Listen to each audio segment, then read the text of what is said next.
अरसलान की मौत ने सब कुछ बदल दिया। अरसलान की मौत ने पूरे घर की खुशियां छीन ली हैं।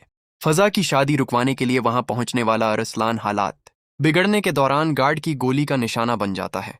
चंद ही लम्हों में वह जमीन पर गिर जाता है और उसकी मौत पूरे खानदान को हिलाकर रख देती है। अरसलान ने फजा के लिए अपनी पूरी जिंदगी बदल दी थी। वह जाशा से अपना रिश्ता खत्म कर चुका था क्योंकि अब वह फजा को अपनी जिंदगी का हिस्सा बनाना चाहता था। लेकिन उसे जरा भी अंदाजा नहीं था कि जिस शादी को रोकने के लिए वह अपनी जान जोखिम में डाल रहा है, वही जगह उसकी जिंदगी का आखिरी मकाम बन जाएगी।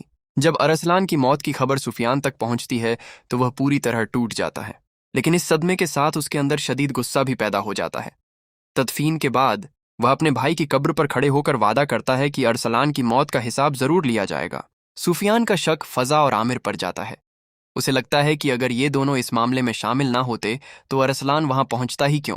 इसी शक की बुनियाद पर वह पुलिस के जरिए फजा और आमिर को गिरफ्तार करवा देता है और साफ कह देता है कि अब इस मामले का फैसला कानून करेगा। फजा की माँ जब यह खबर सुनती है तो सीधे सुफियान के पास पहुंचती है। वह उसे समझाती है कि फजा और आमिर ने अरसलान का कत्ल नहीं किया।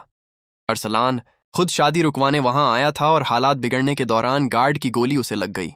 यह हकीकत सुनकर सुफियान पहली बार सोचने पर मजबूर होता है कि शायद उसने गुस्से में पूरी सच्चाई जाने बगैर ही फैसला कर लिया था।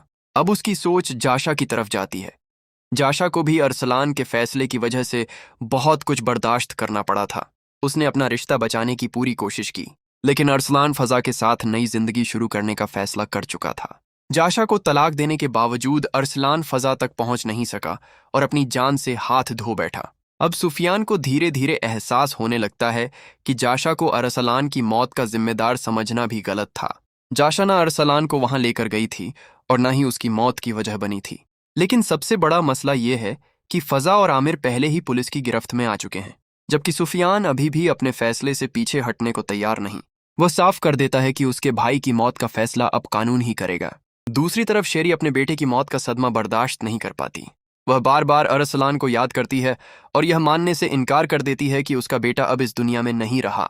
अरीशा उसे संभालने की कोशिश करती है, मगर शेरी के लिए यह हकीकत कबूल करना बेहद मुश्किल होता है। यूं एक तरफ सुफियान इंतकाम और इंसाफ के बीच उलझ चुका है। फजा और आमिर गिरफ्तार हैं। शेरी गम में टूट चुकी है और जाशा धीरे धीरे बेगुनाह साबित होती नजर आ रही है। लेकिन अरसलान की मौत की पूरी हकीकत अभी सामने नहीं आई। क्या सुफियान अपने गुस्से पर काबू पाकर सही और गलत में फर्क कर पाएगा?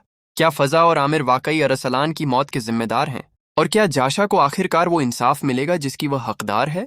आने वाले वक़ात इन तमाम रिश्तों की हकीकत पूरी तरह बदल सकते हैं।